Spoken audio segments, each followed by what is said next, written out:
এসালম গ্রুপের ব্যাংকগুলোতে যে ধরনের অনিয়ম হয়েছে পৃথিবীর ইতিহাসে তা নজিরবিহীন বলে মন্তব্য করেছেন বাংলাদেশ ব্যাংকের গভর্নর। এসালমের সম্পত্তি কাউকে না কেনা পরামর্শ দিয়ে গভর্নর বলেন, এসালম সহ সব মাফিয়ার বিরুদ্ধে পর্যায়ক্রমে ব্যবস্থা নেওয়া হবে। দুপুরে রাজধানীর মতিঝিলে কেন্দ্রীয় ব্যাংকে সাংবাদিকদের প্রশ্নের উত্তরে এসব কথা বলেন আহসান এজ মনসুর।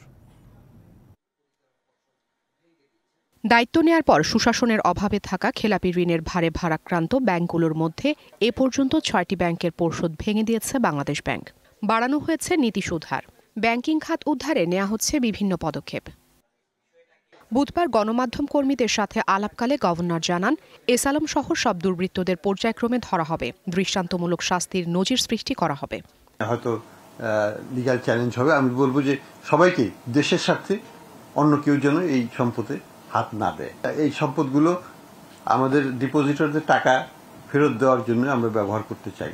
তারপরেও বলবো, যদি রাষ্ট্রযন্ত্র যদি ঠিক না হয়, আমরা যতই মেরামত করি না কেন সেটা ভেঙে যাবে।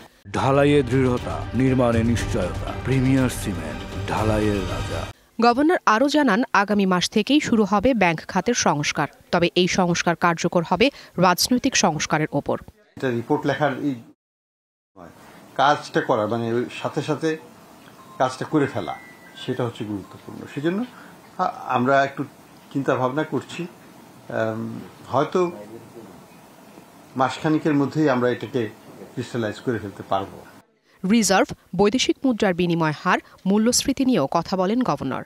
মূল্যস্ফীতির দুটো দিক আছে। একটা হচ্ছে আমাদের যেটুকু সেন্ট্রাল ব্যাংক করতে পারে, সেন্ট্রাল ব্যাংকের কাজটাকে আমরা করবো। এখন সাপ্লাই সাইডে তো আমরা কিছু করতে পারবো না।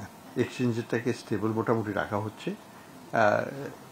এই যদি এক্সচেঞ্জের স্টেবিলিটিটা আমরা ধরে রাখতে পারি, তাহলে আমদানি সোর্সের যেটা ইনফ্লেশনটা হয় সেটা হবে না। এ সময় আমানতকারীদের ধৈর্য ধরার আহ্বান জানিয়ে গভর্নর বলেন, ব্যাংক খাতকে সুস্থ করতে সর্বাত্মক চেষ্টা চলছে। তবে টাকা ছাপিয়ে আর মুদ্রা সরবরাহ করবে না কেন্দ্রীয় ব্যাংক। আপনারা ব্যাংকে একটু কম করে তুলবেন সবাই, যাতে ব্যাংক ড্রাই হয়ে না যায়। Afrin Anwar, DBC news desk.